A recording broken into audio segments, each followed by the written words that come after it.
It's been a while since my last video, so I guess I'm not the perfect YouTuber after all. I don't have a regular update schedule yet. What can I say? Sue me. I mean, it happens. So it just shows me one thing, that influencers do not have it easy, right? So if I was harsh on influencers before, maybe now's the time to apologize. But anyway, I am back. I have been looking at the engagement statistics on my videos on YouTube, and it seems that a 20-minute video is much too long for most of you. And to be fair, I can understand that. Even I sometimes cannot stand listening to myself for 20 minutes, let alone 50 minutes. How do you people survive an entire lesson with me? That is beyond me. But how somehow you do, and I think it has something to do with the fact that I am a teacher and you have to listen to me. Tough luck for you, I guess. Now, this is on a volunteer basis. You can click the stop button at any second. So I am going to try and keep myself brief, short, okay? So I want to start with another book recommendation. Today I have brought this. It is called Ready Player One. It is by Ernest Cline. The name is very small here. Klein, as in German Klein. No, that was a bad joke. I'm stopping this now.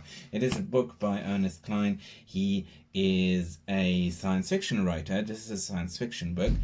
And the main character of this book is a young boy like you, some of you at least. Like you can see him here climbing the ladder. I suppose that is him. And it is an interesting book because, well, it plays in the future, in the near future. However, it is obsessed with 80s pop culture.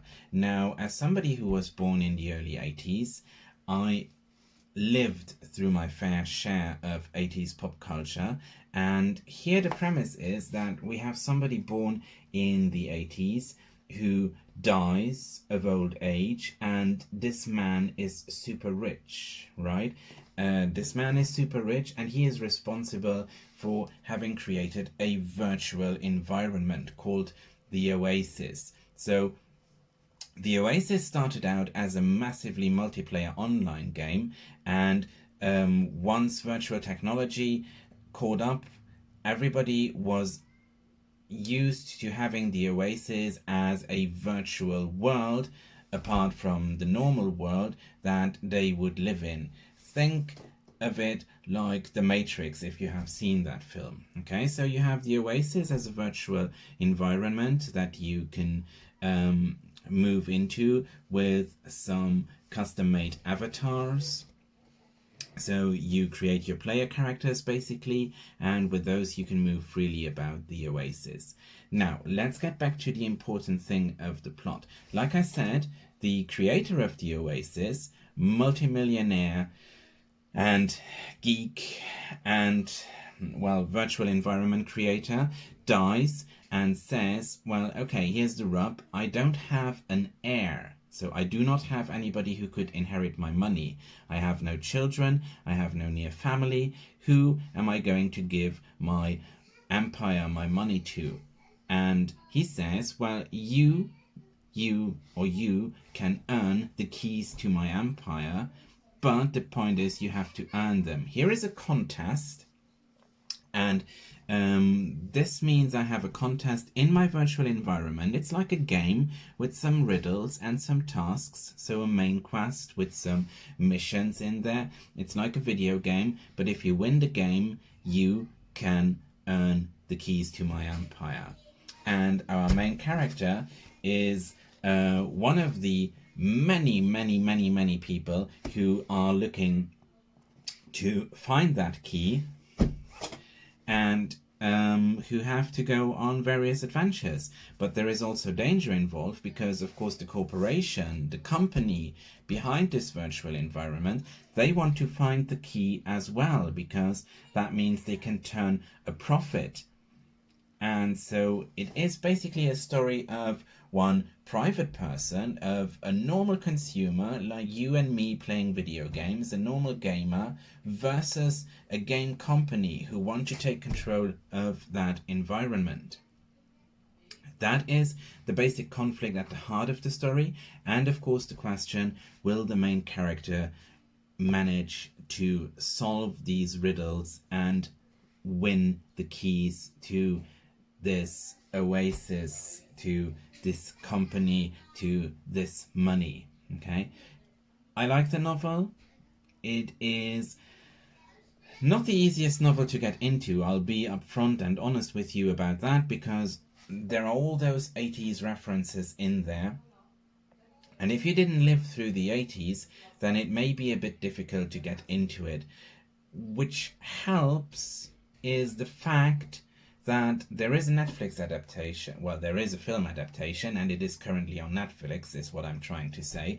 So you can read the book, you can have a watch, you can look at the film on Netflix, where you can find it currently. So since you're sitting at home anyway, this would be my suggestion for you this week. Ready Player One by Ernest Cline. And you can read the book, you can watch it on Netflix, and you can possibly enjoy it. Like in the novel, a lot of teens who weren't alive in the 80s get interested in the 80s because they have to solve these riddles. And maybe you will get interested in the 80s if you read this book and you read all about that pop culture here, and maybe you will want to check some of that pop culture out. So have a look at Ready Player One if you want to. Enjoy the story, and if reading is really not your thing, but if you are an awful lot into alternative worlds, I have something for you. If you are into virtual worlds, maybe I could give a gaming recommendation as well for those of you who really do not want to read. So I brought this today as well, in case you don't know it yet. This is called No Man's Sky. I own it for the PlayStation 4. I'm not going to give too many video games recommendation on my YouTube channels. I only have the one, so I'm not going to give too many video game recommendations, because shooters, violence and all that stuff may not sit very well with my school if they ever find out I have a YouTube channel and they get angry at me for telling you guys about video games where you basically run around and shoot people. I don't want that. So this, I can recommend it with an easy conscience. It is an exploration game. You might have heard of it before. It's not the newest game, but I don't do new games. I just do games that I like, whether they're new or old. No Man's Sky is an exploration game. You are an astronaut who is supposed to fly through space, find new planets, catalog new animals, new plants, new materials in general, and it is really interesting, and it is really slow paced. It has interesting music by a band called 65 Days of Static. It is calming music, and it is a calming gameplay experience. It is a calming gameplay loop, because you are wandering these planets and you are looking for materials to mine, you are meeting new cultures, you are learning new languages. So you can find basically dictionaries. They are stones which teach you a new word, so they function a bit like a dictionary, which is an interesting angle for me as a language teacher. You can learn new alien languages, or your character can, and this helps them get better at a language and communicate better with the aliens that he or she meets. And so you can explore, you can listen to that wonderful music by 65 Days of Static, and you can have a calming, nice gaming evening, which is completely different from a Call of Duty experience, which I believe some of you might need from time to time. This brings my video up to about 10 minutes, which is half as long as my last video, and which is the point where I'm going to stop.